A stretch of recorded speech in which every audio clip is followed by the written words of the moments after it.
Hello students. Today we are going to learn about the calendar. First thing is about leap year. A year having a number divisible by 4 is a leap year. The month February has 29 days in a leap year. There are 366 days in a leap year. More things about this calendar. आता आपण एक photo बघणार आहोत आणि त्या फोटोवरून आपण या कॅलेंडरविषयी अधिक माहिती घेणार आहोत. बघा मुलांनो, या फोटोमध्ये आपल्याला सामान्य वर्ष आणि लीप वर्ष यातील फरक सांगितला आहे. सामान्य वर्षामध्ये 365 दिवस असतात, तर लीप वर्षामध्ये मी आत्ताच सांगितल्याप्रमाणे 366 दिवस असतात. आठवडे सामान्य वर्षात 52 आठवडे अधिक 1 दिवस, तर लीप वर्षामध्ये 52 आठवडे आणि अधिक 2 दिवस असतात. 31 डिसेंबरचा वार हा सामान्य वर्षामध्ये 1 जानेवारीचा वार असतो. म्हणजे काय, तर समजा 2020 साल आहे आणि 2020 सालामध्ये जर गुरुवारी 31 डिसेंबर हा वार येत असेल तर 1 जानेवारीलाही गुरुवारच असतो. आणि लीप वर्षामध्ये 2 जानेवारीचा वार आणि 31 डिसेंबरचा वार हा सारखाच असतो. म्हणजे 31 डिसेंबर 2020ला गुरुवार असेल तर 2 जानेवारी 2020लाही गुरुवारच असेल. आता यामध्ये 1 जानेवारीचा वार 53 वेळेला येतो आणि इतर वार हे 52 वेळेला सामान्य वर्षामध्ये येतात. तर लीप वर्षामध्ये 1 जानेवारी आणि 2 जानेवारीचे वार 53 वेळेला आणि इतर वार हे 52 वेळेला येतात. त्यानंतर वर्षाची जी सुरुवात असते ती सामान्य वर्षामध्ये पुढील वर्षात 1 वार जोडायचा असतो, तर लीप वर्षामध्ये पुढील वर्षात 2 वार जोडायचे असतात. म्हणजे कसे, समजा यावर्षी तुमचा वाढदिवस गुरुवारी असेल तर पुढील वर्षी तो सामान्य वर्षामध्ये शुक्रवारी असेल, तर लीप वर्ष असेल तर तो शनिवारी असेल. म्हणजे यावर्षी जर तो गुरुवारी असेल तर लीप वर्ष असेल पुढचं वर्ष हे, तर तो गुरुवार नंतर शुक्रवार हा वार सोडून शनिवारी तो तुमचा वाढदिवस असेल. ही गोष्ट लक्षात ठेवायची, कारण उदाहरण सोडवताना आपल्याला अशा पद्धतीच्या ट्रिक्स वापरायच्या आहेत. त्यानंतर वार आणि तारखा समान असणारे महिने कुठले आहेत, तर सामान्य वर्षामध्ये जानेवारी आणि ऑक्टोबर या 2 महिन्यांच्या वार आणि तारखा हे समान असतात. तसेच फेब्रुवारी, मार्च, नोव्हेंबर यांच्याही तारखा आणि वार हे समान असतात. तसेच एप्रिल आणि जुलै आणि सप्टेंबर आणि डिसेंबर यांच्या तारखा आणि वार समान असतात. तर लीप वर्षामध्ये जानेवारी, एप्रिल, जुलै यांच्या तसेच फेब्रुवारी, ऑगस्ट यांच्या तारखा आणि वार समान असतात. मार्च आणि नोव्हेंबर यांच्या तारखा आणि वार समान असतात. तर सप्टेंबर आणि डिसेंबर यांच्या तारखा आणि वार समान असतात. आता ही माहिती यासाठी आहे की ज्यावेळेला आपण आता पुढील उदाहरण सोडवणार आहोत त्यावेळेला या सर्व माहितीचा उपयोग करून आपण लवकरात लवकर ते गणित सोडवू शकतो. Another things to learn that you will find the difference of 7 between the consecutive dates for a particular day. म्हणजे काय, तर तोच वार 7 दिवसांनी पुन्हा येतो. उदाहरणार्थ समजा 1 तारखेला शुक्रवार असेल तर 7 दिवसांनी म्हणजेच 8 तारखेलाही शुक्रवार असेल, 15 तारखेलाही शुक्रवार असेल, तसेच 22 आणि 29 तारखेलाही शुक्रवार हा दिवस असेल. The next thing is a month having 29 days. The day on first occurring 5 times. म्हणजे काय, तर 29 दिवसांच्या महिन्यात फक्त 1 तारखेचा वार हा 5 वेळेला येतो. The month having 30 days. The days on first and second occurring 5 times. म्हणजे 30 दिवसांच्या महिन्यात 1 आणि 2 तारखांचे वार 5 वेळा तर इतर वार 4 वेळेला येतात. The days having 31 days. The days on first, second and third occurring 5 times. म्हणजे 31 तारखेच्या महिन्यात 1, 2 या तारखांचे वार आणि 3 या तारखांचे वार हे 5 वेळेला तर इतर वार हे 4 वेळेला येतात. ह्या गोष्टी लक्षात ठेवायच्या आहेत. Now let's start exercise 22.1.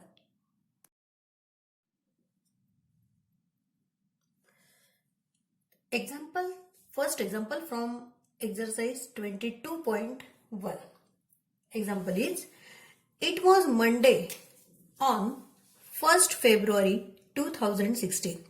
What was the day on 1st March 2016? Okay, म्हणजे 1 फेब्रुवारी 2016 जर मंडे होता तर 1 मार्च 2016 कुठला वार असेल? ओके, सो 1st फेब 2016 त्याला काय होता? मंडे. ओके, आणि आता आपल्याला विचारलंय की 1st मार्च 2016 ला कोणता वार असेल? आता या ठिकाणी 1st फेबला जर मंडे आहे तर आपण नियम असा बघितला की ज्या एक कोणताही वार हा 7 दिवसांनी त्या ठिकाणी परत येत असतो. म्हणजे 1ला जर मंडे असेल तर 1 8, 15, 22 आणि 29. 29 because of 2016 is a leap year. So 1 फेबला मंडे असेल, 15 फेबला पण मंडे असेल, 22 फेबला पण मंडे असेल आणि 29 फेबला पण मंडे असणार आहे. Okay, so last date of February is 29 Feb 2016 ला मंडे. बरोबर, 29 फेब्रुवारीला मंडे आहे आणि 29 फेब्रुवारी नंतर लगेचच काय येणार आहे? 1 मार्च. कारण फेब्रुवारी महिन्याचे हे 29 दिवस, कारण हे लीप वर्ष आहे. बरोबर, त्यामुळे त्यानंतर येईल 1 मार्च. 1 मार्च 2016, 1st मार्च 2016 मंडे नंतर इथे येईल Tuesday. Okay, the next example is second example from exercise 22.1. In the year 2016, Christmas was on Sunday. In the same year, which day was Gandhi Jayanti? Okay, आपल्याला उदाहरणात काय दिलंय? 2016 Christmas was on Sunday. We know that Christmas was on 25th December.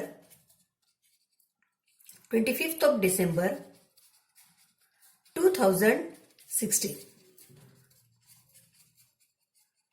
याला Christmas आहे. तर त्यांनी विचारलं in the same year which day was Gandhi Jayanti. तर याच 2016च्या सेम इयर मध्ये आपल्याला त्यांनी गांधी जयंती कधी आहे हे विचारलंय. मुलांनो, तुम्ही जर कॅलेंडर नीट ऑब्झर्व केलं असेल तर त्या प्रत्येक इयरच्या कॅलेंडरमध्ये तुम्हाला एक गोष्ट जाणवेल की ज्या दिवशी ख्रिसमस असतो त्याच दिवशी गांधी जयंती ही येत असते. नेहमी म्हणजे आता आपण 2020चं कॅलेंडर तुम्हाला मी ऑब्झर्व करायला लावलं होतं. 2021चंही जर कॅलेंडर तुम्ही बघितलं तर तेव्हाही फ्रायडेला 2 ऑक्टोबरला फ्रायडे आणि 25 डिसेंबरला ही फ्रायडेच आहे. तर बऱ्याच आतापर्यंत जे आपण कॅलेंडर ऑब्झर्व केले तर सर्व कॅलेंडरमध्ये जेव्हाही ख्रिसमस असतो म्हणजे 25 डिसेंबरला जो वार असतो तोच वार गांधी जयंतीच्या दिवशी देखील असतो.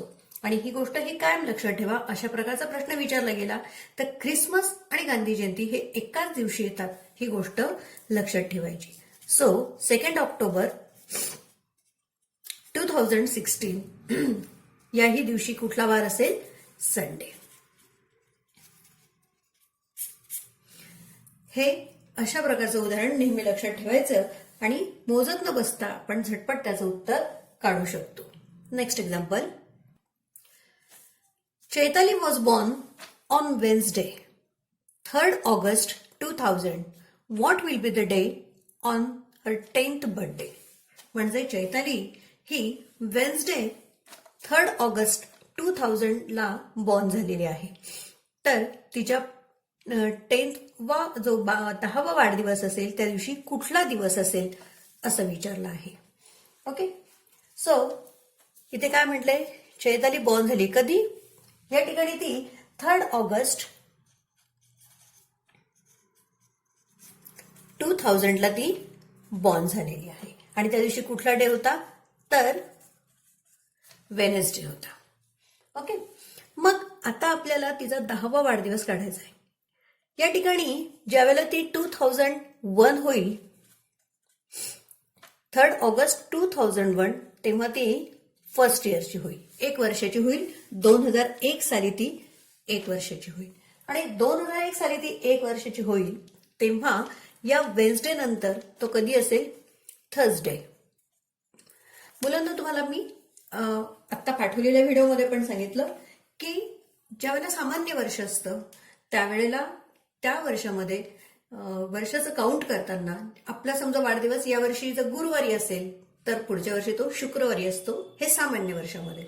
आणि ज्यावेळेला लीप वर्ष असेल तेव्हा 2 वार हे ऍड करायचे असतात, असं मी तुम्हाला आता व्हिडिओमध्ये सांगितलं.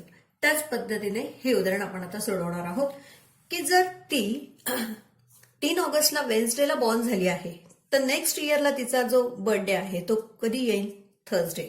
Okay, Wien she was first year, first birthday. Second birthday जो असेल म्हणजे 2002, या ठिकाणी 2002 या नेक्स्ट डे इज फ्रायडे. त्यानंतर थर्ड बर्थडे 2003, 2003ला असेल फ्रायडे नंतर सॅटर्डे. देन फोर्थ बर्थडे हा 2004ला असेल तिचा, सॅटर्डे नंतर या ठिकाणी संडे हा येईल. पण या 2004 हे लीप इयर असल्यामुळे आपण काय करणार आहोत, हे लीप इयर आहे म्हणून 2 दिवस पुढे घेणार आहोत. नेक्स्ट डे नाही घ्यायचा, तर लीप इयर असेल तर आपण नेक्स्ट आपण घेणार आहोत. म्हणजे सॅटर्डे असेल तर संडे जाऊ द्यायचा आणि इथे तिचा जो बर्थडे असेल तो 2004ला मंडेला तिचा बर्थडे असणार आहे. ओके, फिफ्थ बर्थडे जो असेल म्हणजे 2005 हा ट्यूजडेला असेल. सिक्स्थ बर्थडे जो असेल 2006ला तिचा 6th बर्थडे असेल, ट्यूजडे नंतर वेनसडेला त्या ठिकाणी तो बर्थडे असेल तिचा. त्यानंतर 7th बर्थडे 2007ला असेल, वेन्सडे नंतर थर्सडे. 8 जो बर्थडे असेल 2008ला तो बर्थडे असेल. आता 8 पण कुठलं इयर आलं, जसं 2004 हे leap year, so 2008 it also leap year, बरोबर. आणि म्हणून थर्सडे नंतर फ्रायडे जाऊ द्यायचा, सॅटर्डेला तिचा हा 8th बर्थडे असेल. 9th birthday is on 2009 is on Sunday. And 10th birthday 2010 Sunday नंतर कुठला येईल, मंडे. अशा पद्धतीने तिचा 10वा जो वाढदिवस असेल तो कधी येणार आहे, तर मंडेला येईल. या पद्धतीने हे आपण नेहमी काढू शकतो. एक गोष्ट याच्यात फक्त लक्षात ठेवायची की जी नेक्स्ट इयर असेल तर 1 वार जोडायचा, and if there is a leap year तुम्ही 2 वार त्या ठिकाणी पुढे जायचं आहे. म्हणजे वेन्सडे नंतर Thursday, Friday, Saturday, but 2004 is a leap year, so आपण सॅटर्डे नंतर संडे ड्रॉप करून मंडे घ्यायचा आहे. Here is also 2008 is a leap year, so Thursday नंतर आपण फ्रायडे ड्रॉप करून सॅटर्डे हा डे घेतलेला आहे. अशा पद्धतीने तिचा जो 10th बर्थडे आहे हा मंडेला येणार आहे. त्यानंतर नेक्स्ट एक्झाम्पल आहे 5th जन is Tuesday. Which day of that month will not occur 5 times. बघा मुलांना, आता या ठिकाणी आपण व्हिडिओमध्ये जे नियम बघितलेत किंवा ज्या गोष्टी शिकतोय त्यावरनं आपण हे उदाहरण सोडवणार आहोत. यामध्ये काय म्हटलं आहे, 5th जन is Tuesday, the month is January. and January has 31 days. So the month having 31 days. Okay, in this month, the days occurring 5 times, the days on first, the days second and the third, these days occurring 5 times. म्हणजेच काय, 31 दिवस असलेल्या महिन्यात 1, 2, 3 तारखेचे वार हे 5 वेळा येतात आणि बाकीचे सगळे वार 4 वेळेला येतात. ओके, सो आता हा जानेवारी महिना 31 दिवसाचा, म्हणजे त्या 1 जानेवारीचा, 2 जानेवारीचा आणि 3 जानेवारीचे वार हे किती वेळेला येतील, तर 5 वेळेला येतील. ओके, आणि आपल्याला काय म्हटलंय की which day of that month will not occur 5 times. Okay, मग आपल्याला त्यांनी 5 जानेवारी सांगितले आहे. 5th जानला आहे ट्यूजडे. 4th जानला काय येईल त्या ठिकाणी, Monday. 3rd of June Sunday. 2nd of January Saturday and 1st of January Friday. Okay, so January has 31 days. So days 1st, 2nd and 3rd या तिघांचेही जे आहेत वार हे किती वेळा येतील, दे ऑकर 5 टाइम्स. बरोबर, 5 वेळेला ते येणार आहेत. मग 5 वेळेला न येणारे कुठले आहेत, 4 जानेवारीचा मंडे आणि 5 जानेवारीचा ट्यूजडे, हे दोन्हीही किती वेळा येणार आहेत, 4 टाइम्स. ओके, हे 4 टाइम्स येणार, म्हणजे हे विल नॉट ऑकर 5 टाइम्स. मग आता ज्या ऑप्शन दिले आहेत त्या ऑप्शन मधनं आपल्याला उत्तर शोधावं लागणार आहे. या ऑप्शन मध्ये आपल्याला फ्रायडे दिलेला आहे जो 5 टाइम्स येणार आहे, म्हणजे ते उत्तर नाही. सॅटरडे दिला आहे विच कम्स और ऑकर्स 5 टाइम्स, सो ते आन्सर नाही. संडे दिला आहे विच ऑकर 5 टाइम्स, म्हणजे ते उत्तर नाही. आणि मंडे दिलेला आहे, so here is Monday. 4 January is Monday which occur 4 times. तो विल नॉट ऑकर 5 टाइम्स, म्हणजे 5 वेळा नाही येणार, 4 वेळेला येईल, म्हणजे उत्तर आहे मंडे. ओके, 2019 ला हे एक्झाम्पल आलेलं आहे. आता ह्या गोष्टी पण नीट बघायच्या की 29 दिवस असेल, म्हणजे लीप इयर असेल, तर 29 दिवस असलेल्या महिन्यामध्ये 1 फेब्रुवारीचा जो काही दिवस असेल किंवा वार असेल, 1 तारखेचा वार हा त्या ठिकाणी 5 वेळेला येतो. त्यानंतर 30 दिवस असलेल्या महिन्यामध्ये 1 आणि 2 तारखेचा वार हा त्या ठिकाणी 5 तारखेला येतो.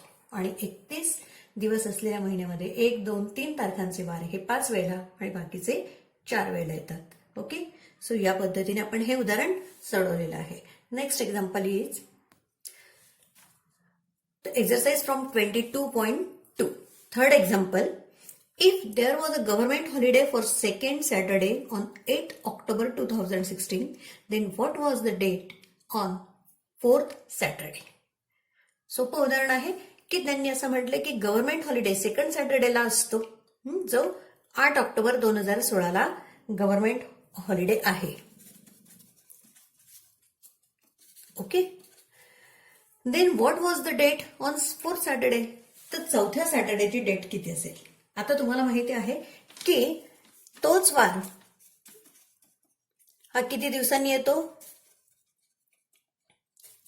7 दिवसांनी तोच वार येतो. Okay, you will find that the difference of 7 between the consecutive dates, okay, for a particular day. म्हणजे एका विशिष्ट दिवसांमध्ये हे 7-7 दिवसाचं अंतर असतं. म्हणजे 8 तारखेला जर त्या ठिकाणी जो वार असेल तो 8 आणि 7 15 तारखेलाही तोच वार असेल, 22 तारखेलाही तोच असेल. अशा पद्धतीने 7-7 दिवसाचा त्यात डिफरन्स असतो. आता या ठिकाणी 8 ऑक्टोबरला जर सॅटर्डे आहे, सो 8 + 7 15ला पण सॅटर्डे असेल. 15 त्यानंतर 22ला पण सॅटर्डे असेल आणि 29ला पण सॅटर्डे असेल. 8 ऑक्टोबरला हा काय म्हटले त्यांनी, हा जर सेकंड सॅटर्डे असेल तर 15 हा थर्ड सॅटर्डे आणि 22 ऑक्टोबर हा येईल 4th Saturday. Okay. 22 October is the 4th Saturday त्या ठिकाणी येणार आहे. म्हणजे आपलं उत्तर येईल 22 ऑक्टोबरला चौथा शनिवार हा येईल. Okay. The next example is it was Thursday on 1st January 2015. What was the day on 31st December 2016? म्हणजे 1st जानेवारीला 2015 कोणता वार येतोय? थर्सडे येतोय. 1 जानेवारी 2015ला थर्सडे येतोय. सो तर त्यांनी विचारलंय what was the day on 31st December 2016ला कुठला वार असेल. If the 1st January 2015 Thursday then 1st Jan 2016ला कुठला वार असेल थर्सडे नंतर? या ठिकाणी असेल फ्रायडे. बरोबर. फ्रायडे नंतर या ठिकाणी 1st January 2017ला कुठला असेल? फ्रायडे नंतर हे लीप इयर आहे म्हणून एक दिवस जास्त असेल. फ्रायडे नंतर सॅटर्डे गेला, या ठिकाणी असेल Sunday because of leap year. Leap year असल्यामुळे इथे एक दिवस जास्त असेल. सो 1st January 2017ला कुठला वार असेल तर संडे असणार आहे. बरोबर. 1 जानेवारी 17ला जर संडे आहे तर त्याच्या आदल्या दिवस म्हणजेच 31 डिसेंबर 2016ला कोणता वार असेल? 31st December 2016ला कुठला वार असेल? या दिवशी संडे असेल तर या दिवशी सॅटरडे असेल. म्हणजे 31 डिसेंबर 2016ला सॅटरडे म्हणजे त्याच्या दुसऱ्या दिवशी म्हणजे 1st January 2017ला काय असेल? संडे असेल. बरोबर. 1st January 2016ला फ्रायडे आणि 1st Jan 2015ला काय असेल या ठिकाणी? थर्सडे. ओके. आपण ज्यावेळेला सामान्य नॉर्मल त्या ठिकाणी इयर असतं त्यावेळेला आपण फक्त एक डे पुढे जातोय, एक दिवस पुढे घेतोय. पण लीप इयर असेल तर त्यावेळेला आपण 2 दिवस पुढे घेणार आहोत. So 2016 is a leap year. So if 1st January 2016 is Friday, then 1st January 2017 is Sunday. Okay. आणि म्हणून त्याच्या आदल्या दिवशी कुठला वार असेल तर सॅटरडे हे उत्तर येईल. Okay. Next example. Mother was born on 15th June 2011 Thursday.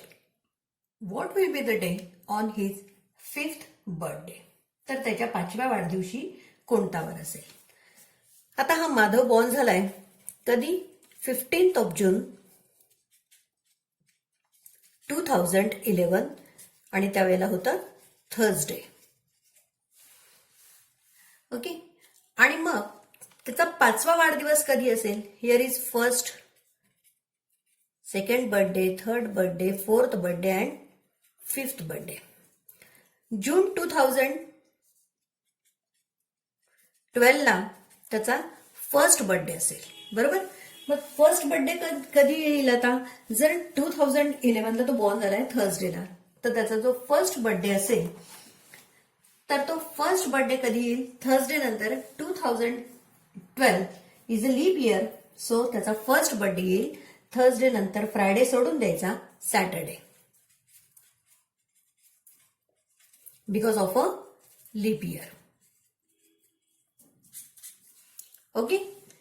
मग 2013ला काय येईल? सॅटरडे नंतर लगेच Sunday. 2nd birthday. 3rd birthday 2014ला येईल, संडे नंतर येईल मंडे. 4th बर्थडे 2015ला मंडे नंतर ट्यूजडे. आणि 5th बर्थडे 2016ला. आता 2016 इज ऑल्सो लीप इयर म्हणून आपण इथे पण काय करणार आहोत? एक डे त्या ठिकाणी सोडणार. ट्यूजडे नंतर गेला त्या ठिकाणी वेन्सडे आणि मग येईल थर्सडे. ओके. का? तर हे सुद्धा काय आहे? Leap year. म्हणून आपण इथे एक दिवस जास्त घेणार आहोत.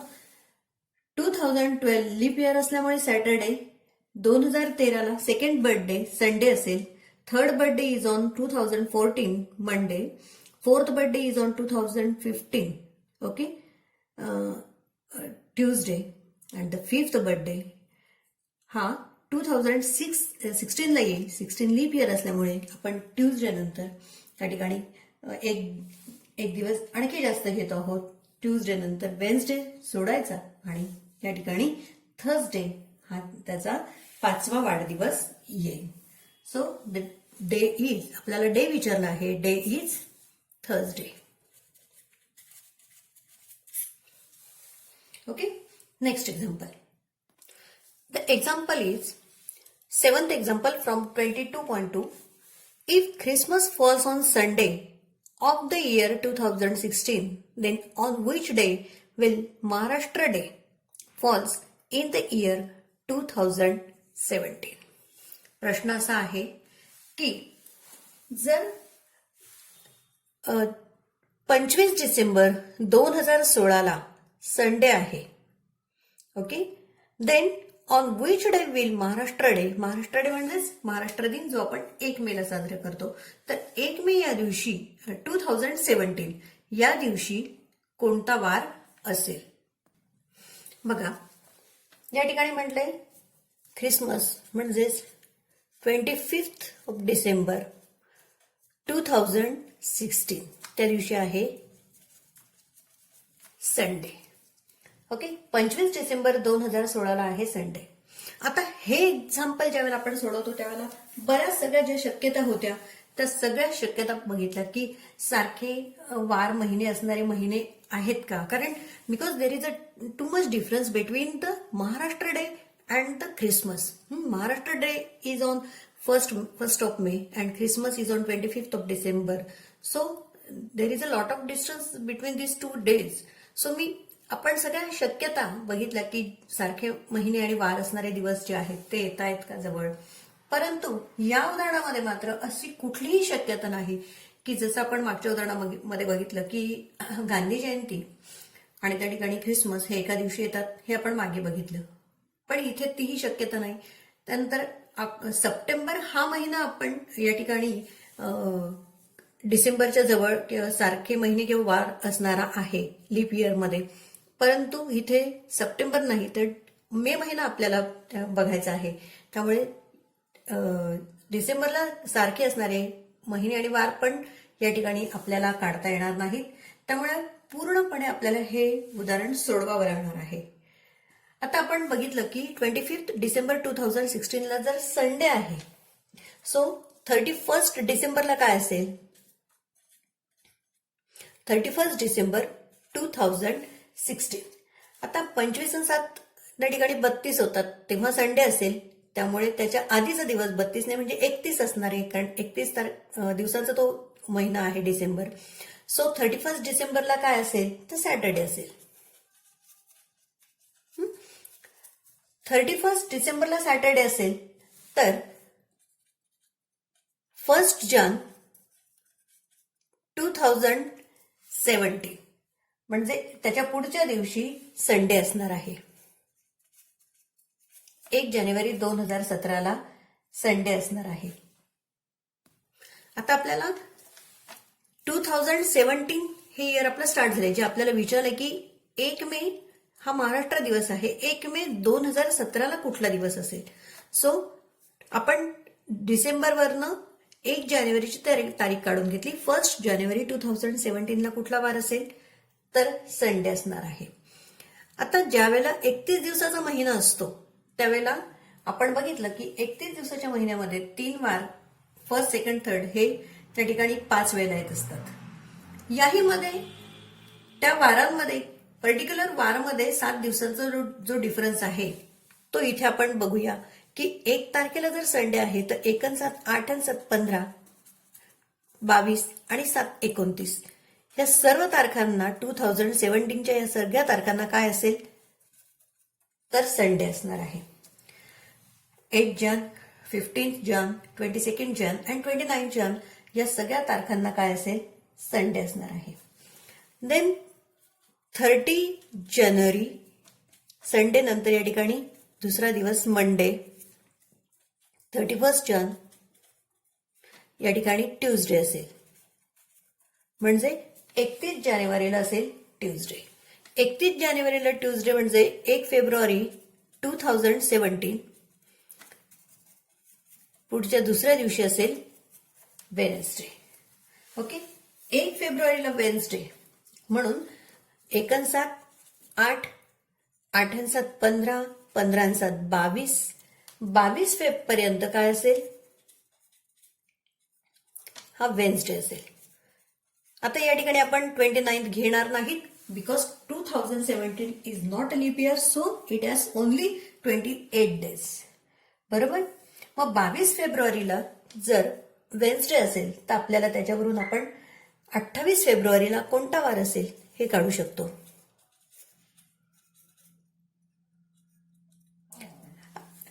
नंतर 22 आणि 7 जर 29 असते तर 29ला वेन्सडे असता, त्याच्या आदल्या दिवशी 28 तारीख आहे आणि 28 तारखेला असेल त्या ठिकाणी ट्यूजडे.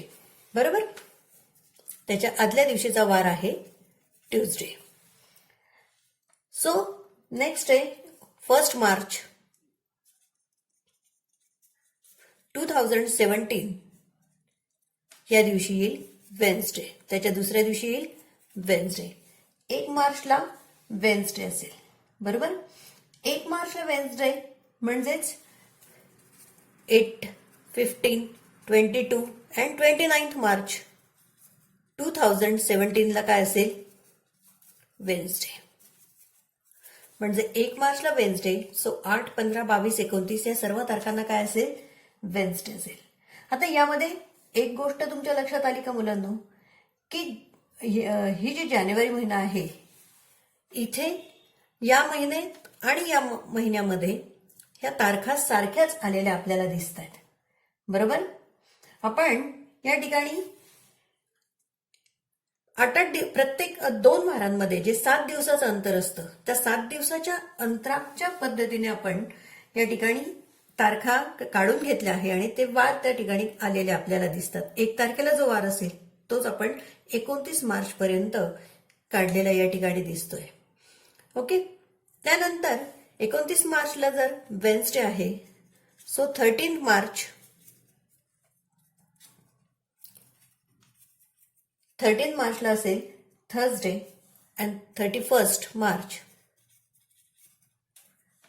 त्या दिवशी असेल फ्रायडे. 31 मार्चला फ्रायडे, सो 1 एप्रिलला फ्रायडे नंतर लगेच सॅटरडे. ओके. 1 एप्रिलला सॅटरडे, सो 8,